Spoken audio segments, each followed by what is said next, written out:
Here's to a victory, so fight, fight, fight, fight, fight! It's a Camping World Camp Report with continuing coverage of Ball State Fall Football Training Camp. We talked with the defensive coordinator, David Elson, earlier this week. Now we talk offense with Joey Lynch. And give me kind of your 3-week, 2.5-week prognosis of where you guys are at.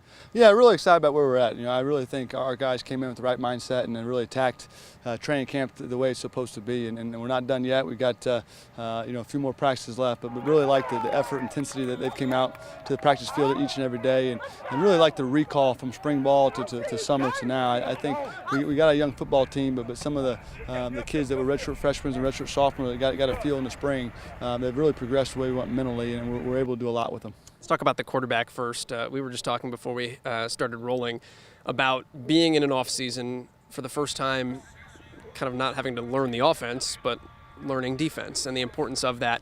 What are the types of things that Riley had to learn when it comes to learning a defense, and how difficult is that process versus learning your own offense? Well, I think that's always the biggest transition with a young quarterback. And in high school, plays are plays. Everyone has an offense, and everyone has reads 1 to 2 to 3. And this in college, the defense is so much different. The different looks and the different rotations, the different schemes that are presented each and every week. That how it affects those plays and how it affects those reads 1 to 2 to 3. And like you said, this offseason was huge for Riley, and the fact that he was with Coach New and myself for a full year and really understands the offense and his reads. And now we can really focus on defensive football and how that impacts his decisions and where he goes with the ball and so on and so forth. And I think through 2 years of playing, college Division I football, he realized that defense impacts a lot on offense. And if he can stay one step ahead of the game and understand what they're trying to accomplish, it's going to allow him to be much more successful and allow us to play much faster. How many of the guys on the other side of the ball does he have to know as far as where they are, and which one is the hardest to have locked down and the most important to know? Yeah, really all of them, because they all correlate. But we talk about shell to edge a lot, and that starts with really the boundary corner, boundary safety, and all the way to the field overhang, because they tell the front what they can do as well. But we do a good job of talking about corners are the ones that lie to you, safeties will tell you the truth, and at some point if we do a good job with cadence and formations, that they got to tip their hand somehow, and if we can see those tips will allow us to react much faster.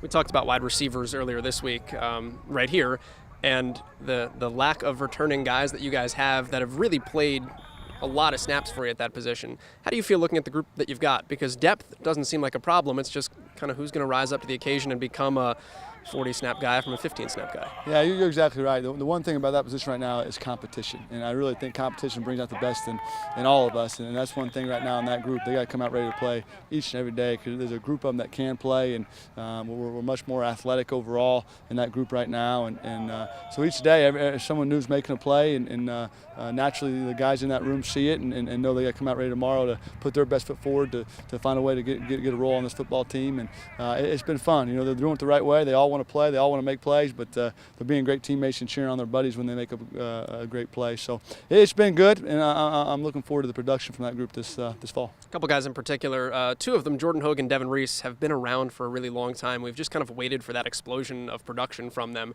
What about their camp so far tells you this is a year where those two guys could have significant production?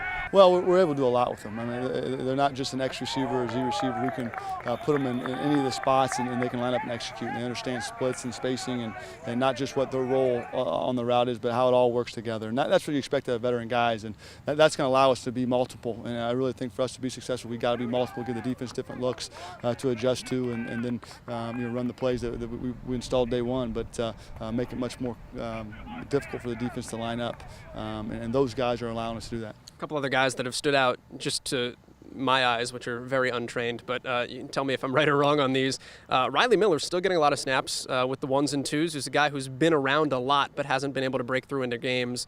How has he struck you in camp? And then a guy named Antoine Davis, who was a transfer, didn't play last year. A lot of people probably don't know the name. How have those two guys progressed in camp? Well, really well. Those guys are we call them Mr. Consistent. I mean, they do what they're supposed to do every snap. Their depths are always right, their alignments are always right.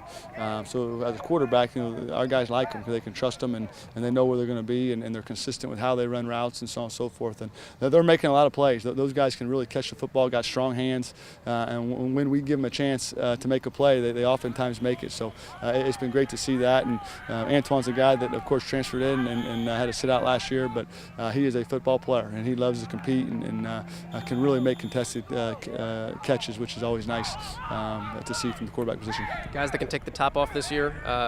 I feel like there's some freshmen in that mix who might be somebody that could run down the sideline or run down the middle of the field. Yeah, we got a group of them. I really like that group. We brought in I think 6 total freshman receivers and they all can play. We feel good about it, but definitely got some speed and some quickness that maybe we haven't had in the past. So we're gonna move those guys around, and if we can get them one-on-one, I think they have the ability to go win. How much does tight end help you at the receiver spot this year as well?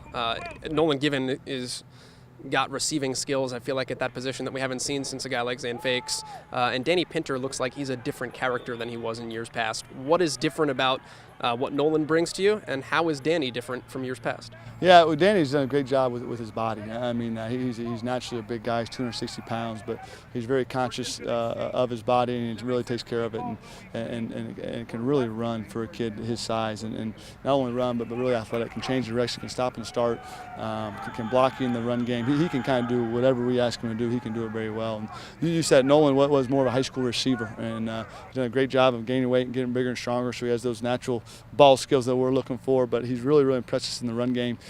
His physicalness and has really good feet. And I don't care if you're outside on the perimeter or inside at the line.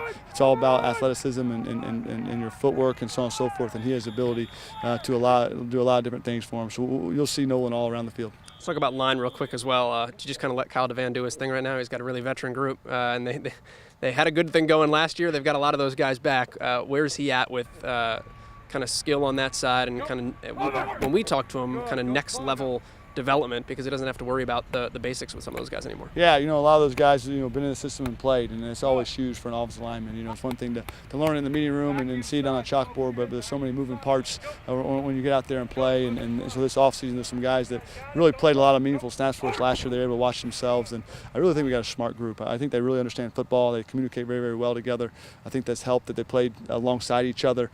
So naturally, anytime you got a veteran group, you can get more in depth from a technique and fundamental standpoint of really understanding the schemes we're trying to run, and they're doing a great job of doing that and taking it to the next level. And then naturally, also when you got veteran guys, you want to bring some young guys along. So building depth's really what we're looking for right now. Is we feel good about the guys that have played and have produced on Saturdays, but we got to keep building depth because it's hard to go through a season with just those 5. So we'll continue to do that, and we got a few more days before school starts to kind of iron out the depth up front. Last thing, I'll let you go on this note. I'd be remiss if we didn't talk about run game because you guys were so good there last year. James Gilbert was first team all-conference last year. He hasn't gotten worse, so you imagine he's one of the best backs in the MAC before anybody snaps a football this year. How does he get better, though? If you take a season like he had as a sophomore where he gets that kind of recognition, he puts up those kind of numbers, what was on his plate to say this is what you need to do to become a complete back? Yeah, he's always been just unbelievable with the ball in his hands. He's a natural vision, natural pad level, can break tackles. He's faster than you think.